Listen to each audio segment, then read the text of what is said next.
На связи 104 глава Перерождения в слизь, где мы подробнее поговорим о подземелье слэш-лабиринте Римуру, а также увидим маме, в которую втюрился Бенемару. Здорово, ребятки анимешники, у микрофона Зик, а вот ребята, которые оставили свой коммент под прошлым роликом. Ну а мы начинаем.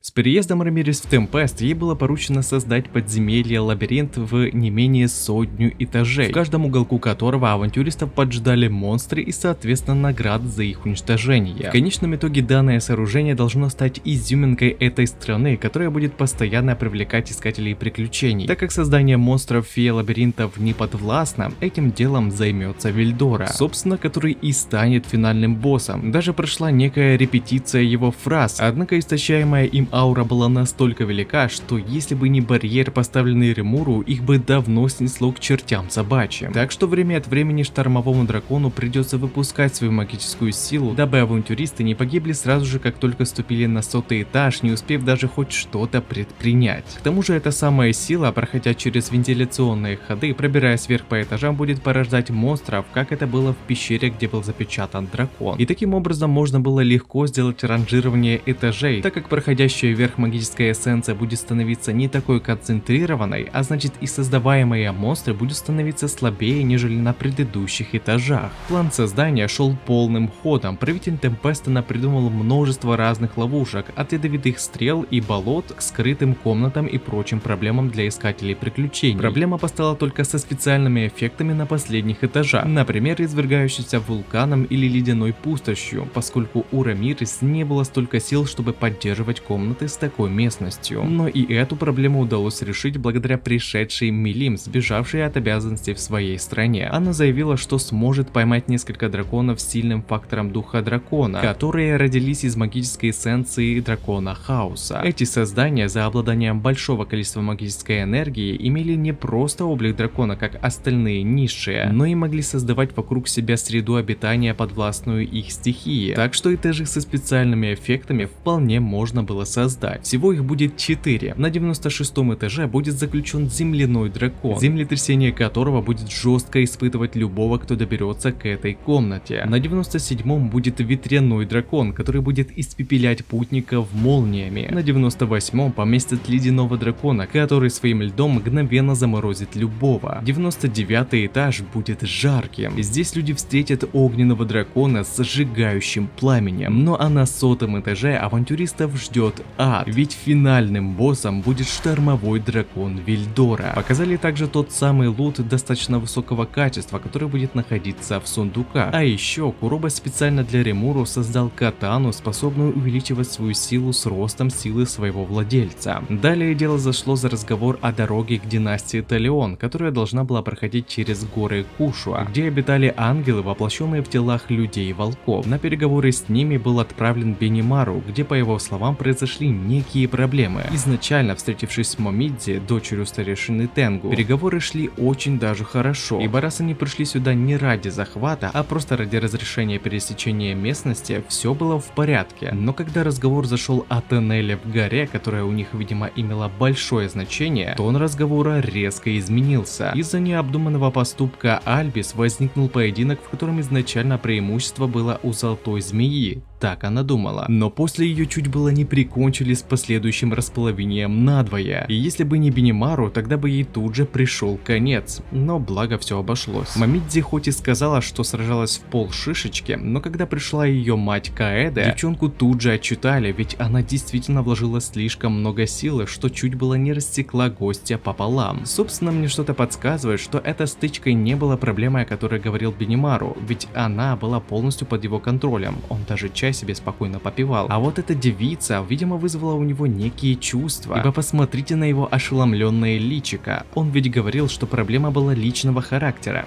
Неужели настало время жениться? А на этом ролик подходит к концу. Пишите свои мысли по поводу этого ролика, выскажите свое мнение, что вам понравилось, а что не понравилось, и несколько комментариев попадут в следующие ролики. Если тебе понравился ролик, тогда лайк, подписка для меня будет лучшей благодарностью. А также не забываем про колокольчик, ведь в последнее время не всем приходят уведомления. Всем спасибо за ваш просмотр, мирного неба вам над головой и всем пока-пока.